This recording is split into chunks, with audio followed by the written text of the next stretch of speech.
महाराजांचं जीवन जगायचं हे आपल्या नशिबी यावी यासाठी दुर्गा दौडमध्ये तुमचा सहभाग 8 तास चालू आहे. कुणाला वाटत असेल दौडमध्ये संख्या वाढावी, कालोडी दौड चांगली व्हावी यासाठी हे 8 तास नाही, तर जे छत्रपती शिवाजी महाराज तुमच्या आमच्यात उमटलेत ते इतरांच्यात उमटावे म्हणून हा 8 तास आहे. जिजामातांनी त्यावेळी काळी संभाजी महाराज म्हणून एक आणखीन एक पुत्र होता जिजामातांना, त्या संभाजीराजांनी का पराक्रम केला नाही? शिवाजी महाराजांनी जो पराक्रम केला, शिवाजी महाराजांच्या पेक्षा मोठे संभाजी महाराज होते. शिवाजी महाराजांचा संभाजी महाराजांच्यात काय फरक आहे? तर तो फरक तो आपल्यात व्हावा. जो जिजामातांनी त्या काळात दुर्गामाता बसली त्यावेळी जी मागणं मागितलं ते मागणं आपण मागासाठी दुर्गामातेच्या दारात जातोय, इतर देवांच्या दारात जातोय, तर त्यासाठी 8 तास आहे आपला.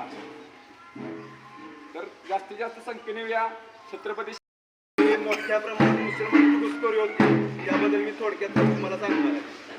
पश्चिम बंगालमधनं किंवा पाकिस्तानमधनं राजस्थान मार्गे आपल्या भारतात जे रोहिंग्या किंवा मुसलमानांची घुसखोरी होती ते विदाऊट परमिशनची होती. कुठलीही परमिशन न काढता त्यांनी घुसखोरी केलेली असते, ते छुप्या मार्गाने वगैरे आलेले असते. समजा पश्चिम बंगालमधून आले, पश्चिम बंगालमधून आल्यानंतर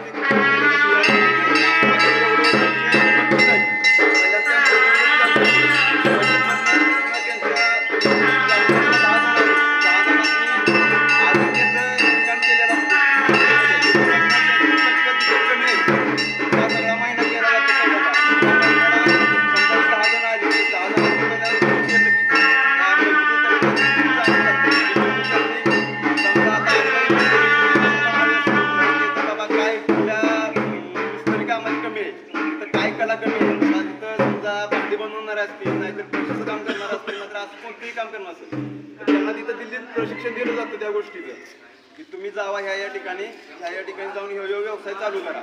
मग तिथं ते माणसं परत आपल्या इथं पोहोचपर्यंत मुसलमान पोहोचपर्यंत आपल्या इथं सगळं त्यांचं तिथं येईपर्यंत त्यांचं आधार कार्ड वगैरे सगळं बनवलं जातं. हे आपल्या शासनाने आपले जे लाचार राजकारणी आहेत त्यांच्याकडे वोटिंगसाठी सगळं बनवून घेतलं जातं. तर ते आपल्या इथं आले की 1-2 वर्ष स्थायिक झाले की त्यांना इथं आपलं सगळं गावचं प्रमाणपत्र वगैरे सगळं दिलं जातं. अशा आहे ना ती रोहिंग्या आत्ता आपल्या इथं एवढ्या प्रमाणात वाढलेलं आहे त्यांना ते काढून मिळतात. ती गोष्ट लँड जिहाद, जमिनीचा जिहाद. आत्ता बातूर जेवढ्या सरकारी जागा आहेत कोणत्याही सरकारी जागा असू नये त्याच्यावरती मुसलमानांनी मोठ्या प्रमाणात अतिक्रमण केले आहे. मोठ्या म्हणजे जन्माला येतो 580 तख्त तोडून हिंदवी स्वराज्य निर्माण करेल आणि त्या स्वराज्यात एकाही स्त्रीकडे वाईट नजरेने कोणी बघणार नाही असं त्यांनी मुलगा मागितला होता. तर आपण दुर्गा दौड साजरी का करतो? तर आपला देश आत्ता भरकटत जात आहे. आपल्या देशात अजूनही गौमातांचे कत्तल केले जाते. तर ते थांबवण्यासाठी आपण 9 दिवस दुर्गा दौड साजरी करतो. आणि 9 दिवसच का तर या 9 दिवसात वर्षापेक्षा हे 9 दिवस खूप असतात.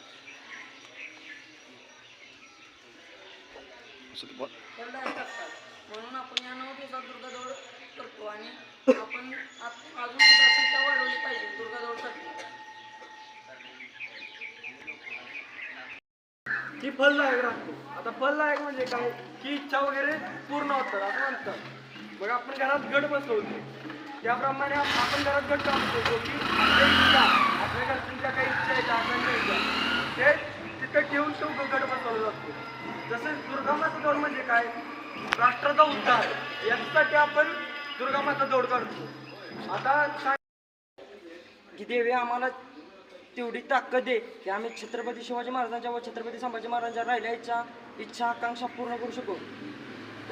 आपल्या हिंदू राष्ट्रावर जे इस्लामी आणि ख्रिस्ती नावाचं जे संकट वावरत आहे त्यांचा नाश करण्यासाठी आपल्याला ताकद भेटो, ते सामर्थ्य भेटो यासाठी आपल्याला दुर्गा दौड अत्यंत जोमाने काढायचे.